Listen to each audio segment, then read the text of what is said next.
Maple Leaf Gardens, em Toronto, no Canadá, Jimmy Swaggart apresenta sua vibrante mensagem, O que aconteceu da cruz ao trono. Glória a Deus. Aleluia. Aleluia. Aleluia, aleluia. Louvado o nome de Jesus. Obrigado, músicos, cantores. Os que trouxeram a Bíblia, abram, por favor, no livro de Atos, capítulo 1. No livro de Atos, capítulo 1, começando no versículo 2. Lucas escreveu estas palavras e diz: até o dia em que, depois de haver dado o mandamento por intermédio do Espírito Santo aos apóstolos que escolhera, foi elevado às alturas. A estes também, depois de ter padecido, se apresentou vivo com muitas provas incontestáveis, aparecendo-lhes durante 40 dias e falando das coisas concernentes ao reino de Deus. E comendo com eles, determinou-lhes que não se ausentassem de Jerusalém, mas esperassem a promessa do Pai, a qual disse ele: de mim ouvistes, porque João batizou com água, mas vós sereis batizados com o Espírito Santo não muito depois destes dias. Eu quero falar sobre um tema muito palpitante: o que aconteceu da cruz até o trono. Da hora em que Jesus morreu, até a hora, 40 dias depois, em que, depois da ressurreição, ele ascendeu do Monte das Oliveiras e voltou à glória. O que aconteceu nestes 40 dias e 40 noites? O que aconteceu da cruz até o trono? Esta é a mais emocionante história para a raça humana que lábios humanos já contaram, ou que o coração humano jamais sentiu. O que aconteceu da cruz até o trono? Construímos uma igreja e uma escola bíblica há algum tempo na pequena cidade de Waterloo, bem perto da grande metrópole de Bruxelas, capital da Bélgica. Bruxelas e Waterloo estão interligadas como se fossem uma cidade.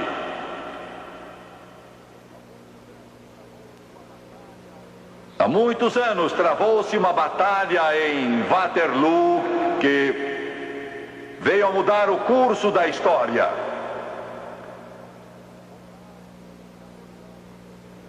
Foi lá que Napoleão enfrentou Wellington, o mais poderoso general que a Grã-Bretanha já teve, e Napoleão, que alguém chamou o arcanjo da guerra. Era a chance de Napoleão dominar o mundo. Se ele derrotasse Wellington em Waterloo, o mapa do mundo teria sido bem diferente. O futuro da humanidade teria sido diferente. E ele chegou perto de conseguir. Eu estive lá há dias desse campo de batalha, onde quase 150 mil soldados morreram naquela terrível batalha de algumas horas. Wellington ocultou suas tropas ao longo de uma estrada, com aterros de um lado e do outro, e por uma outra razão, sabida só por Deus, Napoleão, ele não compreendeu bem o que estava lá. Quando lançou o ataque, as forças mais poderosas da face da terra, a excelente guarda napoleônica que dominou toda a Europa, ela encontrou um muro e foi rechaçada. Napoleão não cedeu nada. Por uma razão desconhecida, ele continuou dando a ordem de avançar, de ir em frente, ir em frente, ir em frente. E seu exército foi desbaratado. E Napoleão foi feito prisioneiro. E ali se desfez todo o seu império.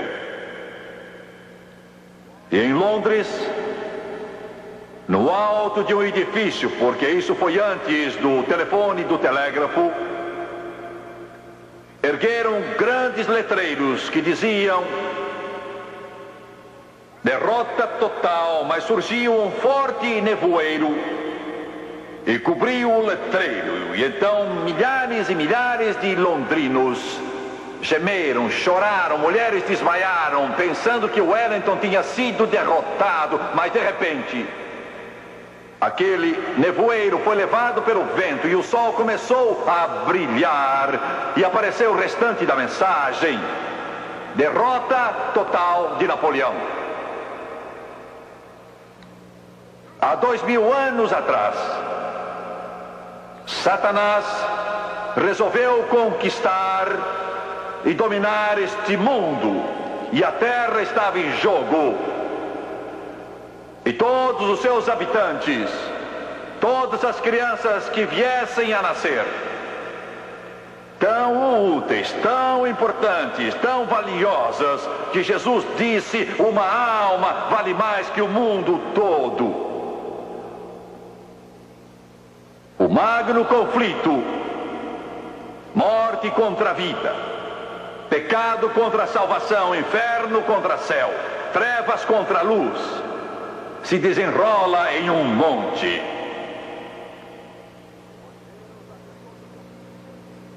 Pois Deus, na pessoa do seu Filho Jesus Cristo, ofereceria sua vida, o Filho de Deus encarnado, Deus manifesto em carne, Emanuel, Deus conosco, pois Jesus é Deus.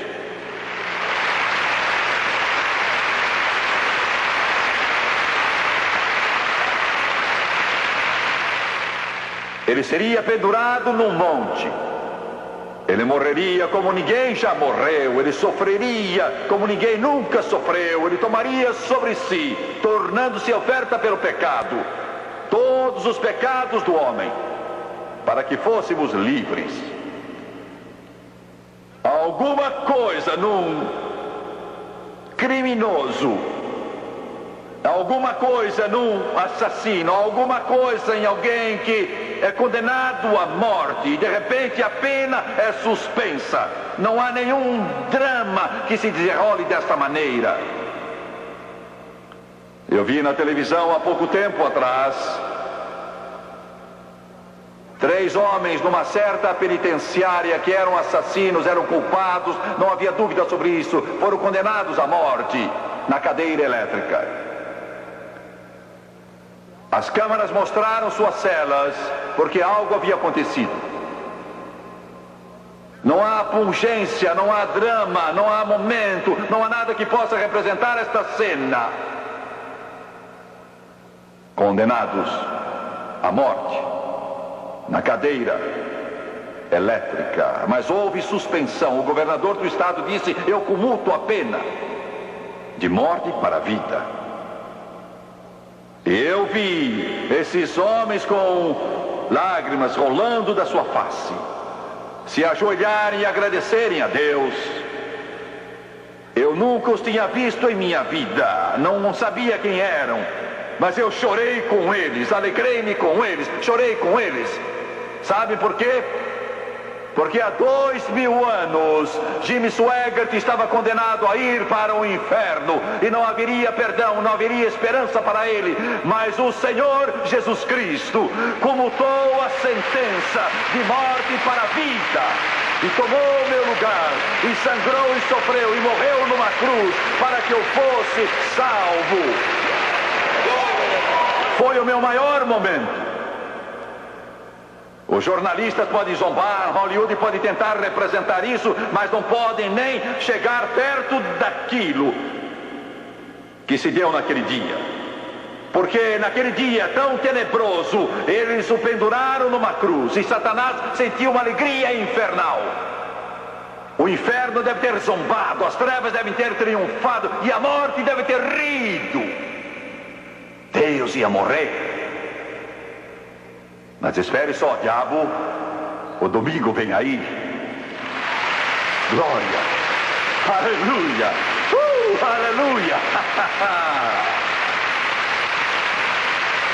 E a horrível, medonha, monstruosa, infernal agonia. A morte senta no seu trono, suprema sobre a humanidade. Mas espere um pouco, morte, o riso vai morrer na sua garganta, porque o domingo vem aí. Eu estou aqui para dizer que apesar do mundo hoje, eu estou aqui para dizer que a dor e sofrimento hoje, eu segurei muitas criancinhas em meus braços e vi os olhos deles embaciados de fome.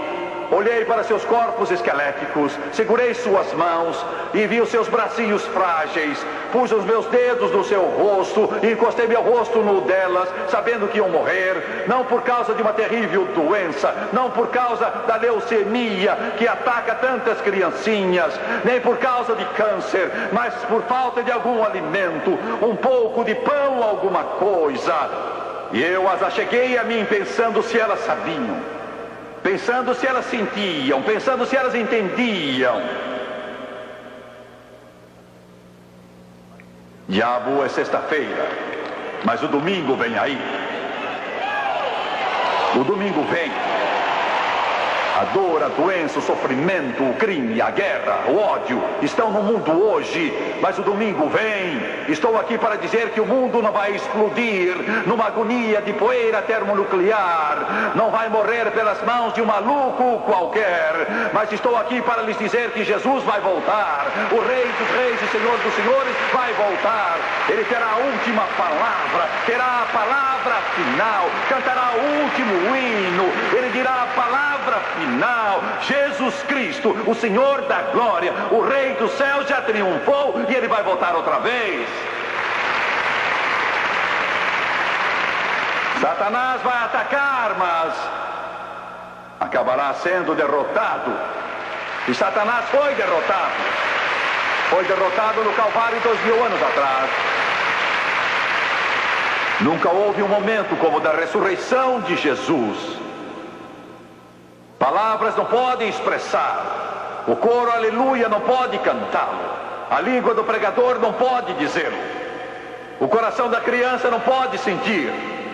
Em toda aquela glória da ressurreição, quando o sol surge esplêndido, o Filho de Deus saiu daquele túmulo e os anjos disseram, não está aqui. Mas se vocês estão procurando os ossos naquela cripta, se estão procurando nos mausoléus, se estão buscando entre os mortos, não está aqui. Se o estão buscando entre os mortos, entre aqueles que já partiram para o além, não está aqui.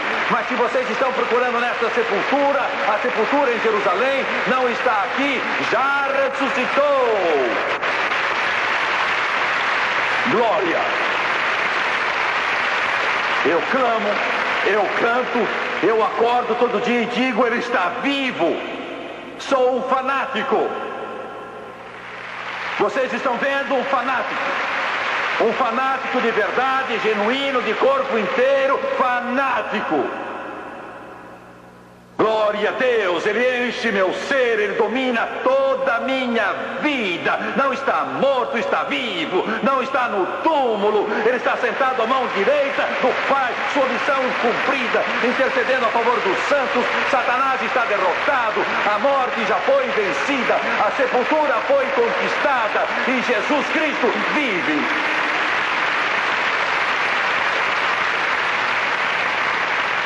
Seu pobre jornalista, seu pobre representante da imprensa,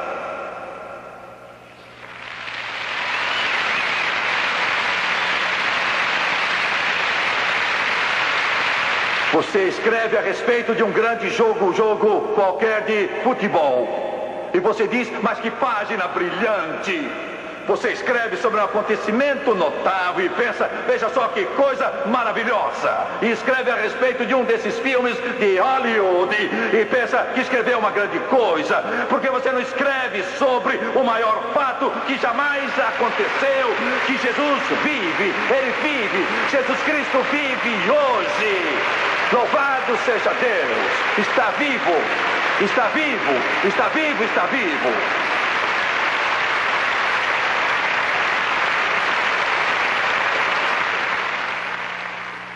Meu Deus, isso faz você gritar. Isso faz o mundo gritar. Eu não entendo alguns de vocês. Vocês estão aí.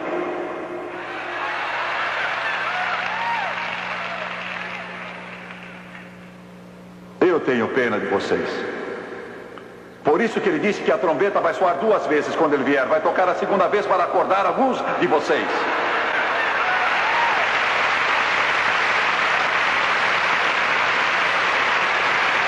Aleluia! Que pensamento! Jesus trouxe salvação perfeita, vitória sem vitória. Ainda que Satanás ataque, a graça de Deus nunca falha. Vitória sem vitória. Pois bem, esta é a introdução da minha mensagem.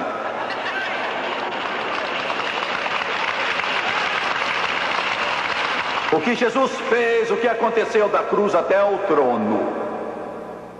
O que aconteceu da cruz até o trono.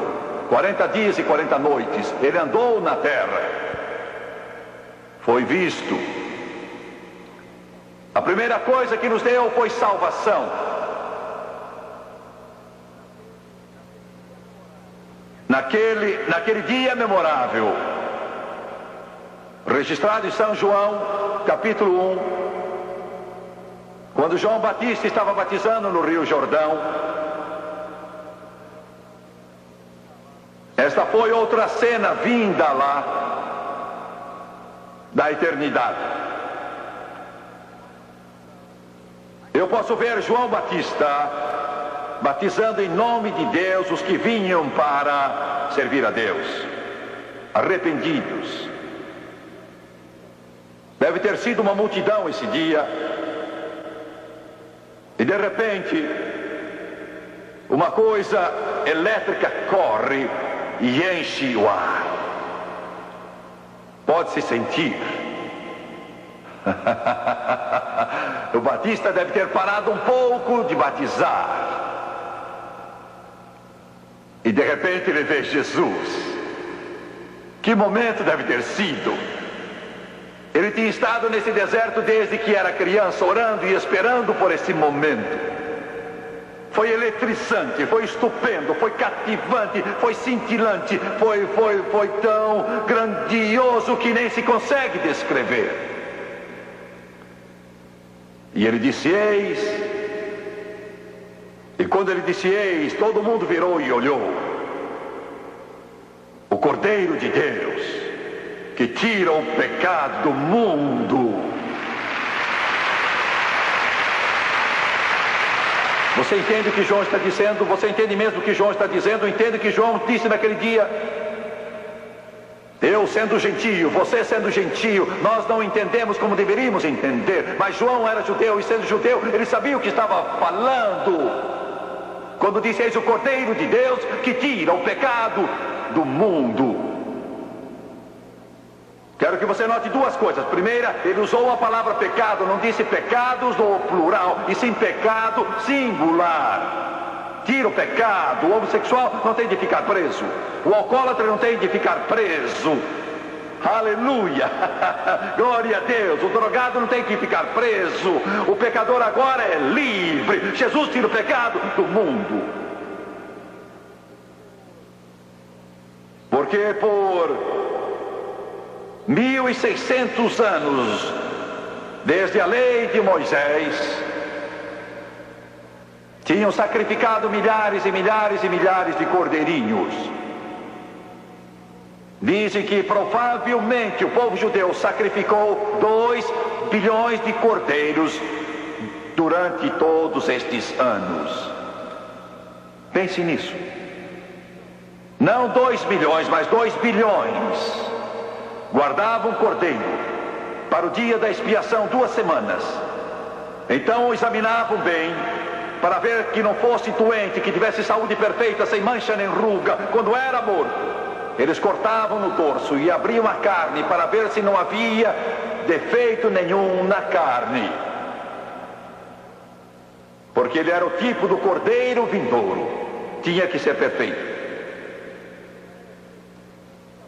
E eles então ofereciam dia após dia, dia após dia após dia.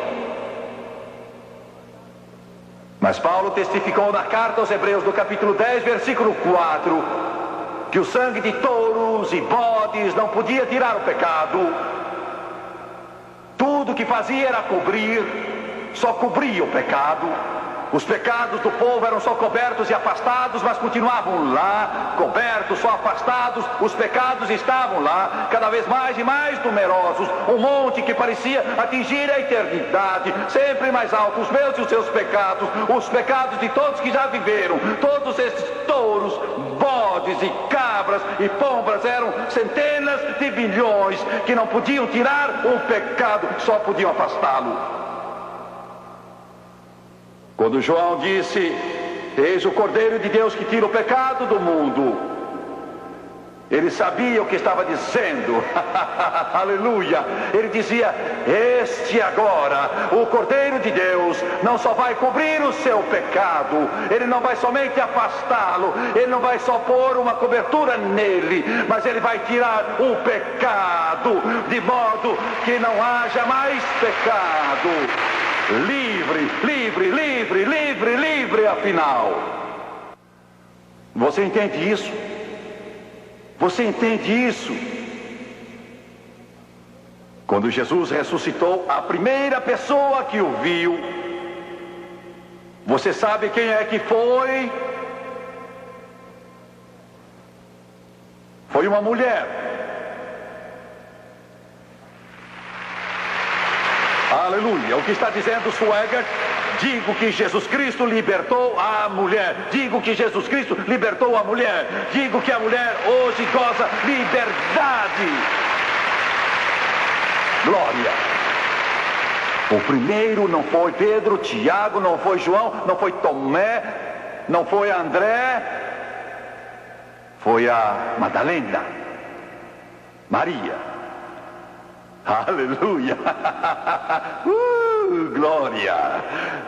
Senhoras, como se sentem? Senhoras, não foi uma honra?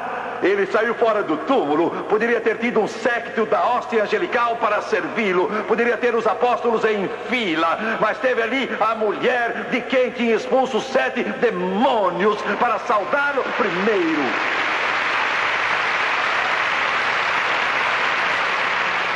E com isso diz, seja quem você for, ele pode mudá-lo.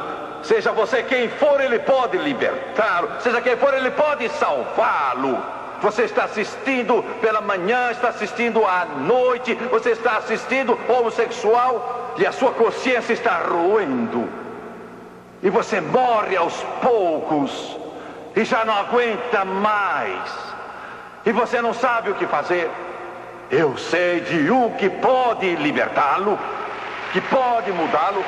Nesta hora, pelo poder de Deus, não uma reabilitação psicológica, mas um milagre, mudança instantânea pelo poder do Todo-Poderoso. Glória. Um senhor me escreveu há dias e disse, Jimmy Schweigert, aqui está o meu último dinheiro que costumo gastar com bebida. Estou mandando a você, para você pregar na televisão, e com a ajuda de Deus eu nunca mais vou beber nada.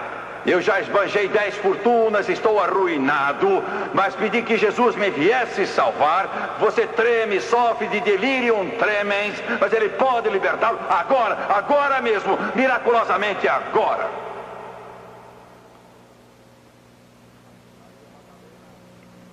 E Maria Madalena pensou que fosse o jardineiro, mas ele a chamou pelo nome Maria.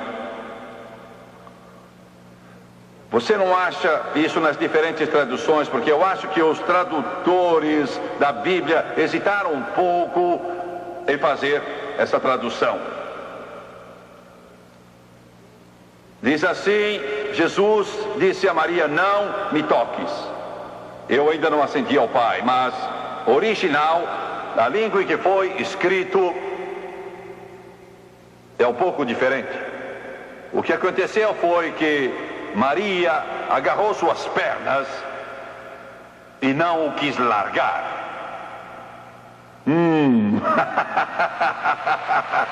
Glória! Eu não a culpo. E então o original diz que ela segurou Jesus Cristo. Ela segurou com força. Meu Senhor estava no túmulo, mas agora vive. Ele está aqui, eu não vou soltá-lo. Aleluia, aleluia, glória a Deus. Aleluia, aleluia, aleluia, aleluia. E disse Maria: deixe que eu vá, porque tenho que ir para a glória e lá oferecer meu sangue no propiciatório. Tenho que ascender a meu Pai, seu Pai, e vou penetrar no Santo dos Santos e vou levar o meu sangue que derramei no Calvário e vou oferecê-lo no propiciatório. Você precisa me largar, Maria. Glória a Deus, não culpa Maria. Este Jesus a quem sirvo não é uma palavra vazia, não é um nome para um hino, não é molde para uma estátua. Ele vive, Ele me libertou, mudou meu coração, mudou minha vida. Sim, sou fanático por Ele, sim, sou um pouco maluco por Ele. Não culpo Maria Madalena.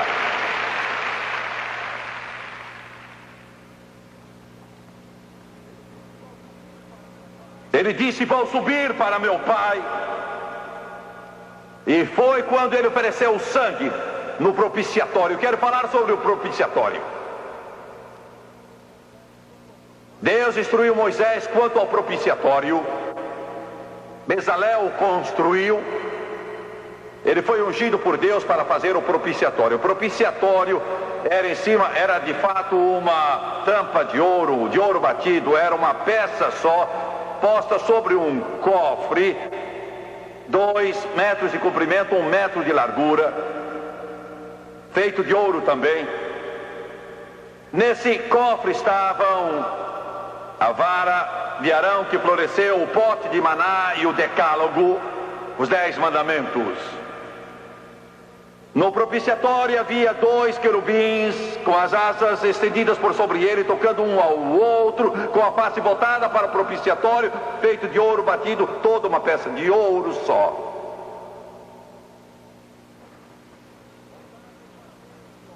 Voltados para a lei violada, voltados para os mandamentos quebrados pelo homem, que diziam: não furtarás, não matarás, não cometerás adultério, etc, etc. O homem era culpado. E os querubins olhavam para a lei através do propiciatório, que representa graça. Aleluia, como diz o hino: gastei anos na vaidade e orgulho, desprezando o Senhor crucificado, não sabendo que por mim morrera no Calvário. E o coro que diz: a graça foi grande para mim, o perdão me foi revelado e a minha alma achou a liberdade no Calvário. Aleluia. E uma vez por ano o sacerdote entrava, oferecia o sangue daquele cordeiro no propiciatório, para afastar os pecados do povo. E Jesus então ia oferecer o seu sangue perfeito, puro, limpo, incontaminado, no propiciatório do céu, no lugar santo. Estávamos em uma reunião em Washington com muitos oficiais do governo. Uma TV estava lá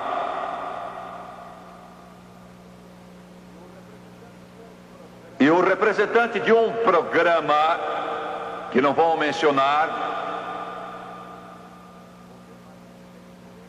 Vou ter mais respeito por ele do que ele revelou pelos outros. Ele perguntou a um pastor que estava presente: vocês dizem que tem de aceitar Jesus para ser salvo? Ele disse sim. Ele disse: bem, você não concorda que somos todos irmãos? Os budistas foram a Deus, os mormons adoram a Deus, os hindus adoram a Deus, os judeus adoram a Deus, vocês cristãos adoram a Deus, todos somos irmãos, todos somos filhos de Deus.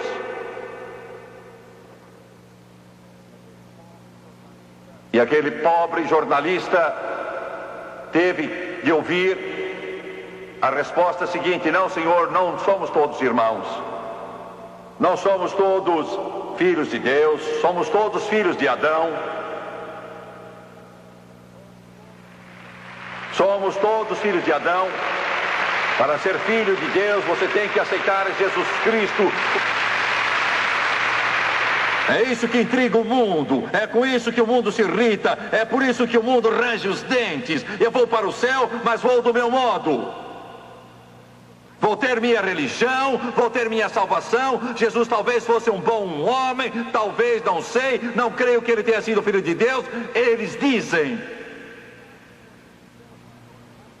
não posso aceitar sua religião, pastor, amigo, não é minha. Ela vem desse livro.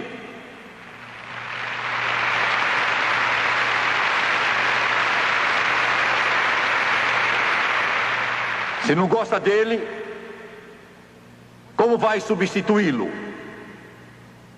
Com o quê?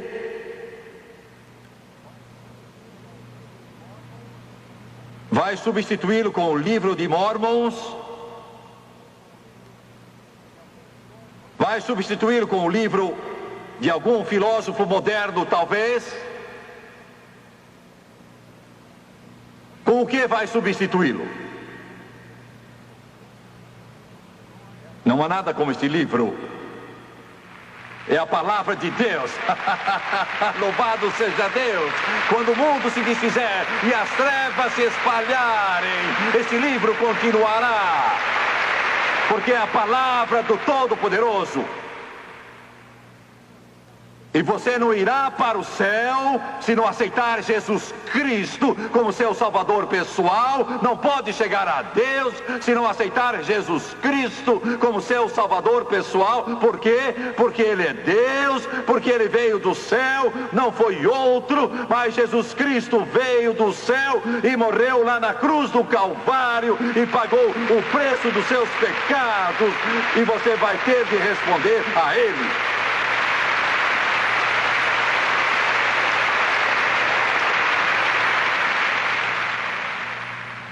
Eu nasci como filho de Adão, mas me tornei filho de Deus.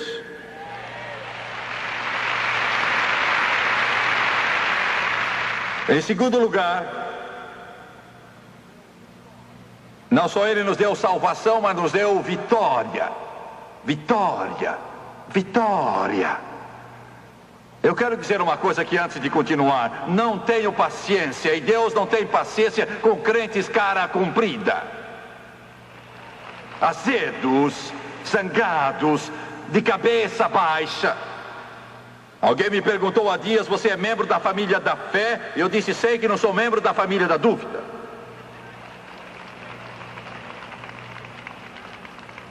Ele trouxe salvação à sua vida, Ele deu vitória. Você deve se levantar de manhã com um sorriso, endireitar os ombros, olhar o diabo bem firme nos olhos e dizer: esse é outro dia que o Senhor fez, vou me regozijar e alegrar nele. Ele deu vitória a você, deu alegria a você, deu paz a você, deu poder a você. Vitória, vitória, vitória.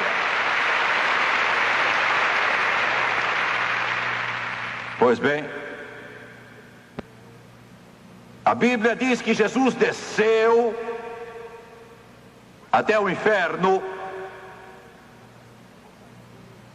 e E ele levou cativo o cativeiro e concedeu dons aos homens.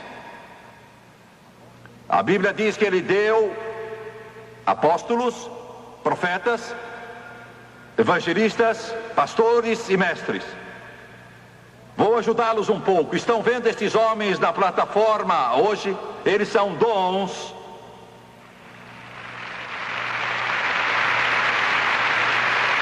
São dons de Deus para vocês. Eles são dons.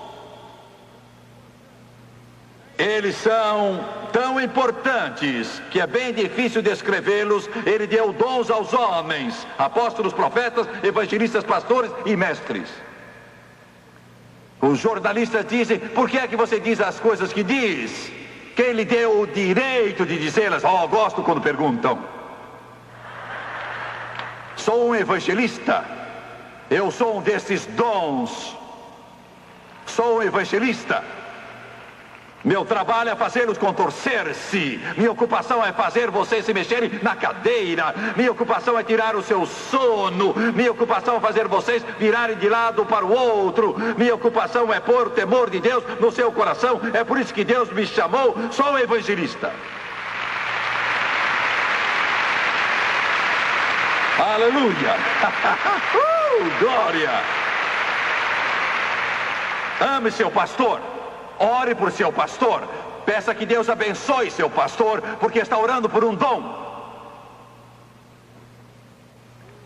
É o que a Bíblia ensina. Ensina a orar pelo pastor.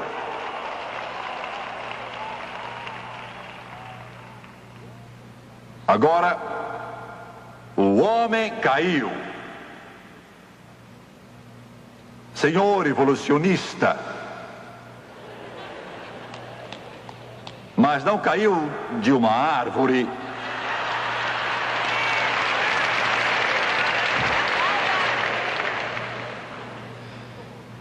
A maior mentira, a mais tola e absurda que jamais foi contada foi a mentira sobre a evolução.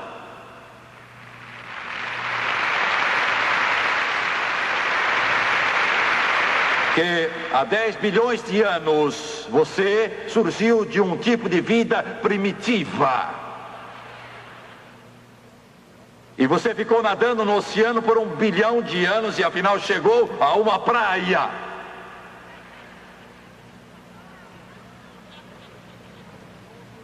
E então surgiram pintas em outro 1 bilhão de anos da sua cabeça e elas foram se desenvolvendo até se tornarem orelhas.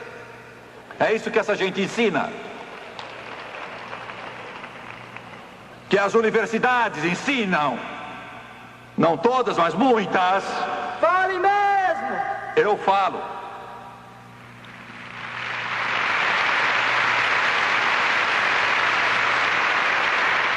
E outra pinta na frente, buscando a luz, e se tornou os olhos.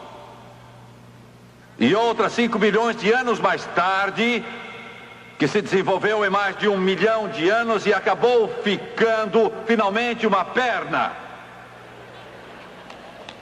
Oh, agora pode mover-se.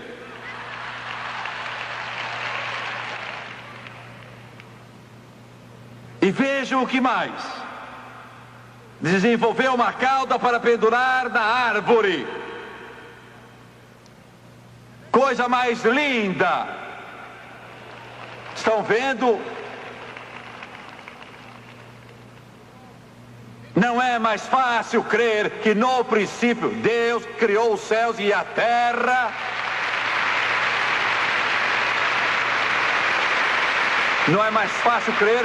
Não é muito mais fácil só crer na Bíblia? No princípio Deus, Deus, Deus, Deus, Deus. Diretores de escolas e professores, vocês querem tirar Deus das escolas? Deus ainda vive. Querem tirar Deus dos compêndios, mas Ele ainda vive.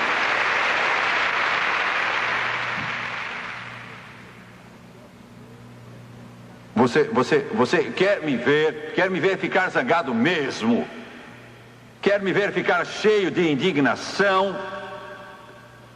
É ver um velho qualquer que nem consegue achar a porta, dizer: as crianças não podem fazer oração na escola.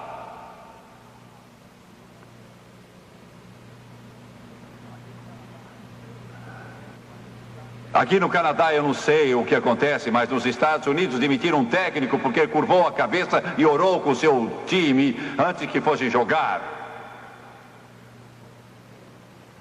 Um certo juiz disse a um formando que não podia orar quando fosse fazer o seu discurso à classe de formandos. Mas eu teria orado.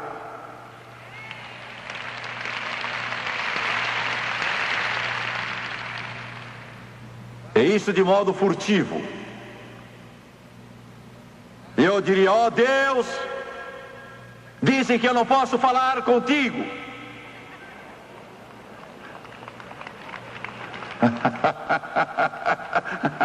Então, eu acho que não posso, mas se pudesse, então é isso que eu diria. Aleluia, aleluia, aleluia. Ditadores surgem em vão, déspotas surgem em vão, os tribunais surgem em vão, mas esse livro permanece. O Deus desse livro é para sempre. O Deus desse livro viverá para sempre.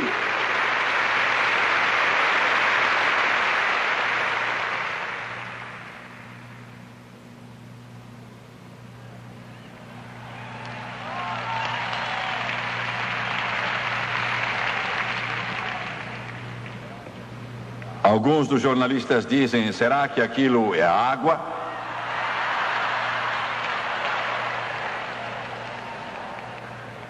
Sim, é água, e se você chegar perto eu batizo nela também.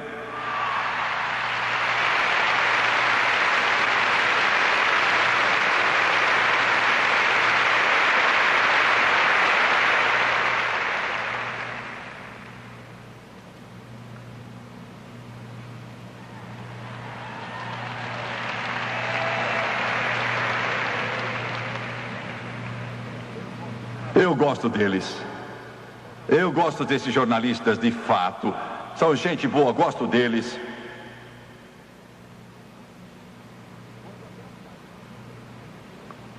Quando Adão caiu, ele perdeu esperança, amor, fé e segurança. Desespero substituiu esperança, medo substituiu amor, dúvida substituiu fé, preocupação substituiu segurança. O homem se envolveu na dúvida, desespero, medo, aflição. Quando Jesus ressuscitou, eis o que ele fez, o que aconteceu desde a cruz ao trono. Quando ele ressuscitou em suas aparições, 10 aparições ao que saibamos, a Bíblia nos fala delas, mas só conta o que aconteceu em diversas dessas aparições. Os outros silenciaram. Quando Jesus apareceu a Maria Madalena, como mencionei faz pouco, ela estava tomada de desespero. Deus estava morto, mas ele o substituiu pela esperança, e o homem a recuperou. Quando apareceu aos discípulos, a Bíblia diz que estavam reunidos com medo. Lemos em São João. Mas ele substituiu o medo pelo amor, dizendo: não temais. Glória a Deus. A terceira vez que ele apareceu foi a Tomé, pobre Tomé. Dúvida, dúvida, dúvida. Disse: eu não crerei enquanto eu não puser a mão na ferida do seu lado, em suas mãos. Ele apareceu a Tomé e disse: venha cá. Vamos, Tomé, toque-me. Tomé caiu aos seus pés. Ele foi o primeiro a dizer-lhe: Senhor meu e Deus meu. Ele substituiu dúvida por fé. No mar da Galileia, Jesus apareceu aos discípulos de novo. Bem cedo de manhã pescaram a noite toda, mas não pegaram nada. Aflitos, tristes, que faremos? E ele disse: filhos, apanhastes alguma coisa? Disseram: pescamos a noite toda, não pegamos nada. Ele disse: lançai a rede do lado direito do barco. Eles a jogaram e, céus, puxaram 153 peixes. Estavam na rede, tantos que ela se rasgou, e um dos discípulos olhou para ele e disse: é o Senhor. Você conhece Pedro? Sabe como ele é? Ele pulou na água. A glória! Pulou na água. Não o culpo, eu teria seguido se estivesse lá. Substituir a aflição por segurança. A última coisa, não só nos deu salvação, nos deu vitória, mas nos deu o Espírito Santo. Ele disse: eu enviarei outro Consolador, outro ajudador, o Espírito Santo.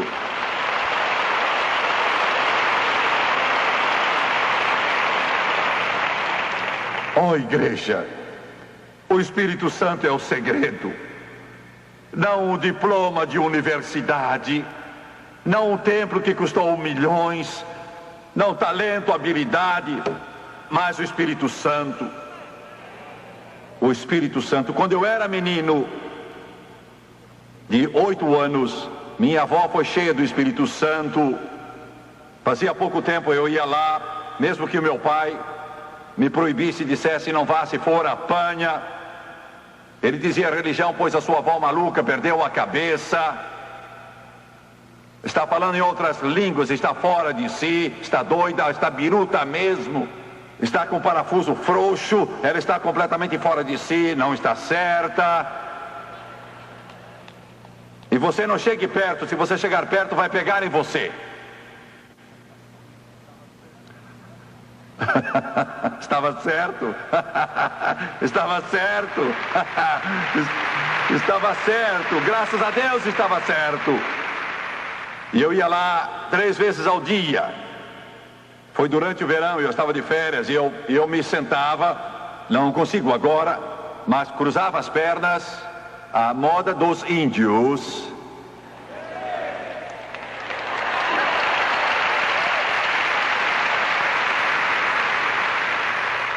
E então dizia: vovó, conte-me, tinha 8 anos, conte-me como foi cheio do Espírito Santo. Mas para aqueles que não o conhecem, isso não faz sentido algum.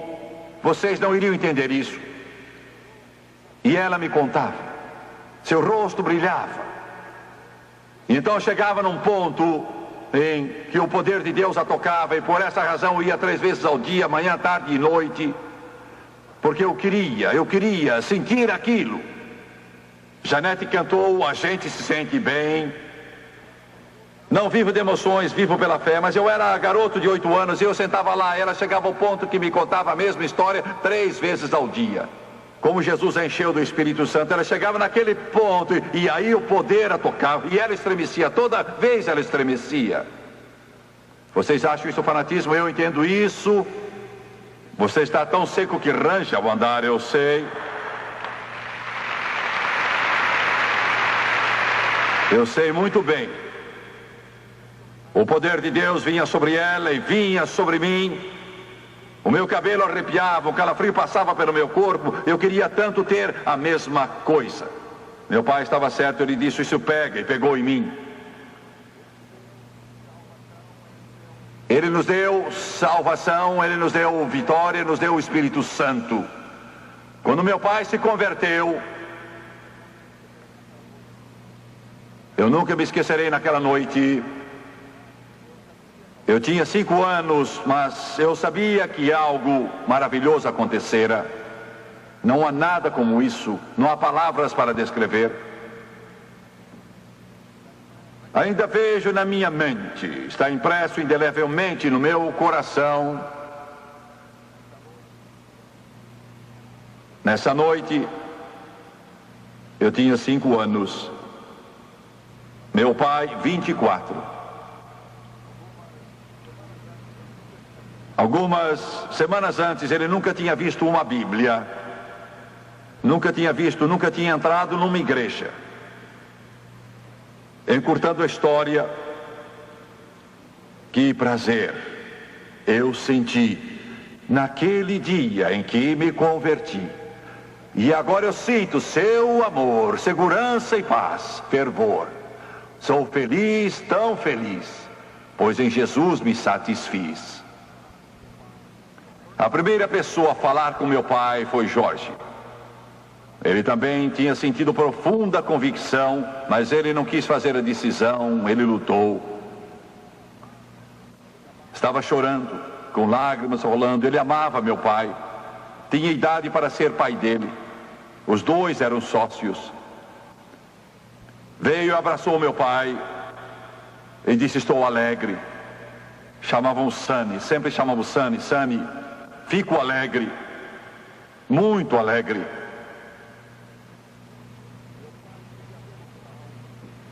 Meu pai queria vê-lo salvo, mas Jorge não se decidia. Pegou o vício de beber, perdeu um negócio após outro.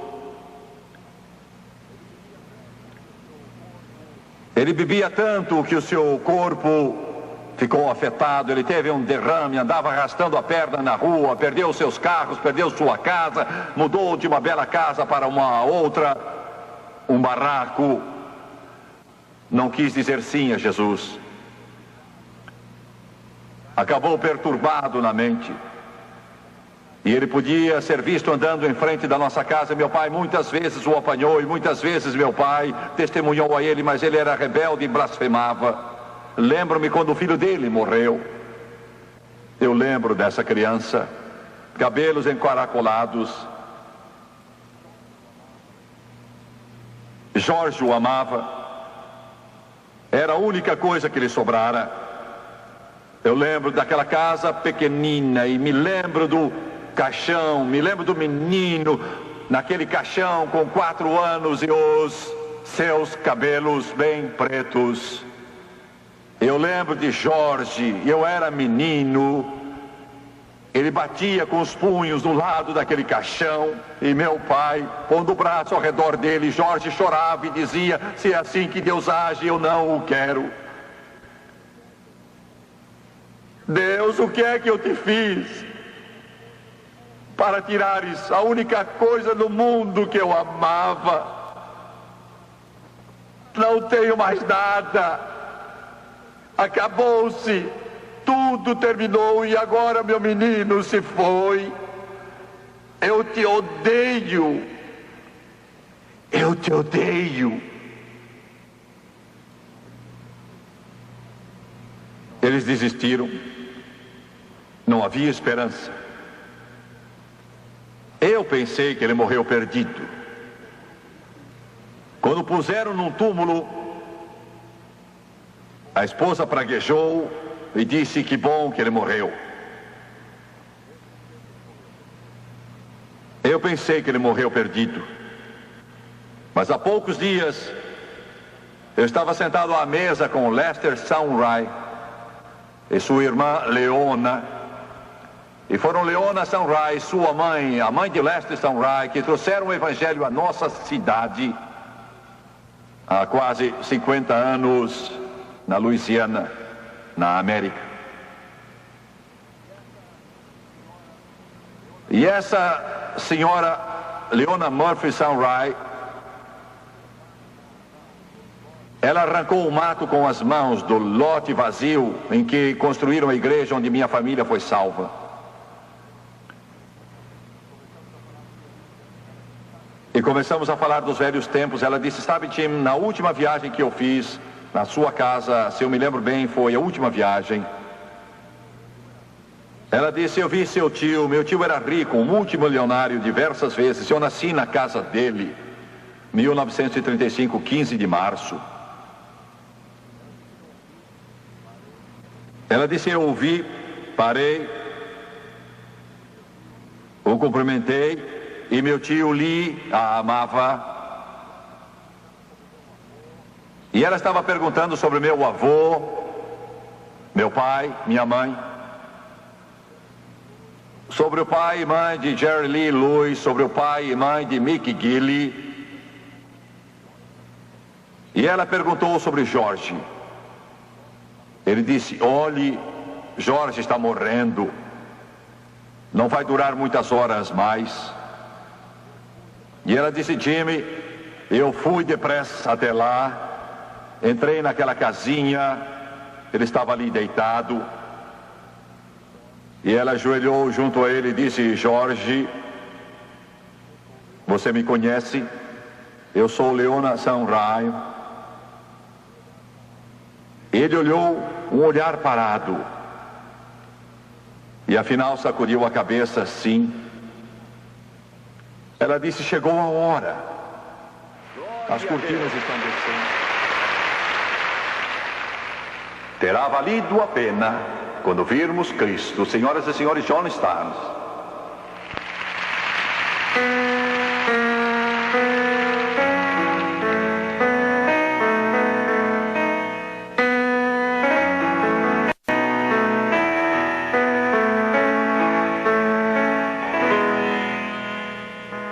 Sometimes the day seems long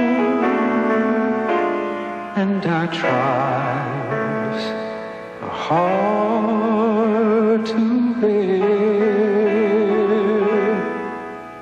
We're tempted to complain,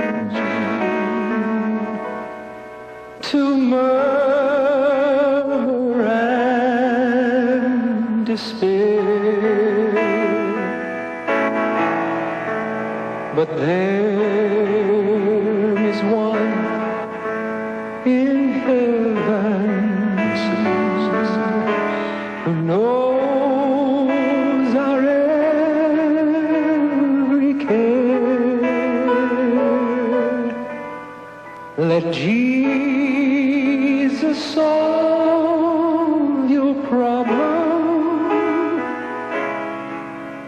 Just go to Him in prayer.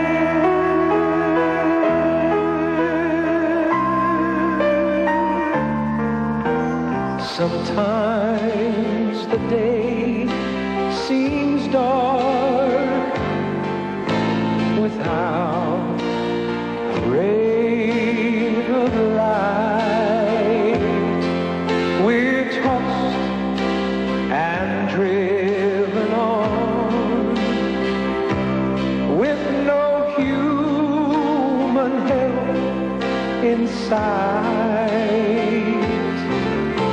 But Christ will soon appear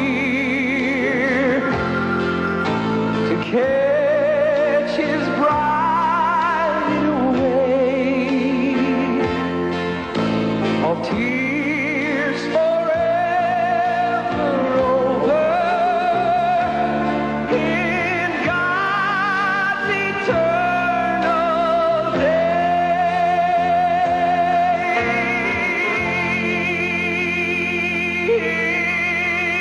It will be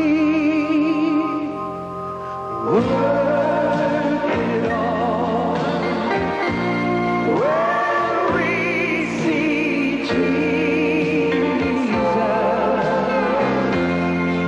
Life's trials will seem so small when we see Christ.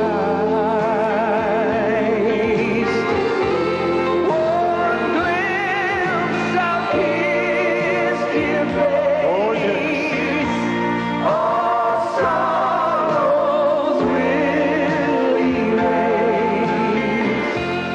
So bravely run.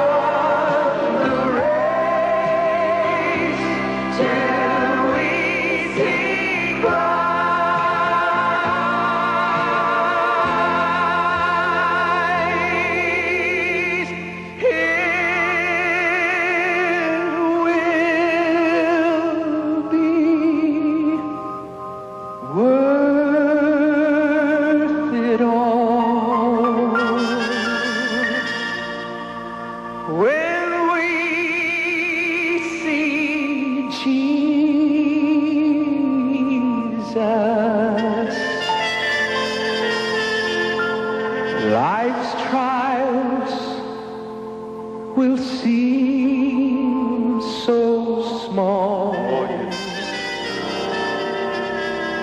when we see Christ